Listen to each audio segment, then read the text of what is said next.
Our two families are two prominent families in the Black Adventist Church. We both met at the college where I was going. She came, okay. I was a sophomore, she was a freshman. We kind of started dating. The next year she gets pregnant. This is back when shame was a real thing. I know, yep, I get it. She's back home, she tells me she's pregnant and that she's gonna get an abortion. Because I'm like, yeah, we should probably do that. You're 18, I'm 20. Why would we? I'm just about to start this whole thing. Maybe this is the route we need to go.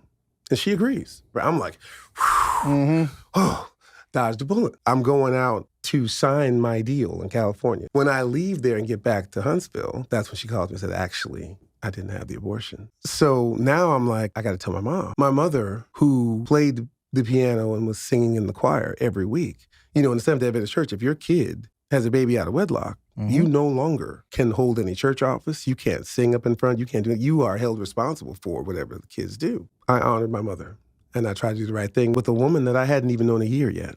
We got married in September, baby in November. We had sort of an agreement. You handle this part. I'm not changing diapers. I'm 20 years old. This was not what I expected to do. You made this decision.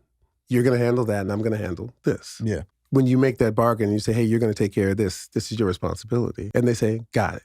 And you go and you do what you have to do. You're expecting that to be the case. But we don't realize is that people will tell you whatever it is they want to tell you to keep you there until that first argument. Then the real thing starts to come out. But by then, you're looking at your life, you're like, well, and I had this conversation with my mother, like, why did you have me do this? You tried this, it didn't work. Now you got me doing it. Right. It was tough, but I'm already in it. We separated 4 times before we ended up getting divorced ultimately anyway. How far into the marriage would you say the first separation? 2 years. Because you were married for what, 13 years? Yeah, 13. So why not just break off? Why stick it out for 13 years? For the kids. I was never in love with their mother.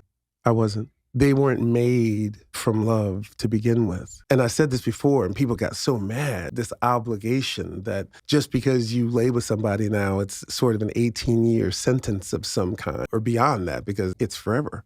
There's resentment there. But at the same time, you do have these children, and you want to try to do your best to do right by them. If we were never supposed to be together like this in the first place, but we have these children, we both have to do what's right for them. And you're right. What we should have done was just separated for good then. What's that nail in the coffin that then leads both of you to come to the conclusion that you guys are no longer good together, regardless of whether or not you have kids or not? I think we always knew we weren't that. She may have been lying to herself if she thought otherwise. For me, when I realized I could parent those boys without her, I could be a good parent.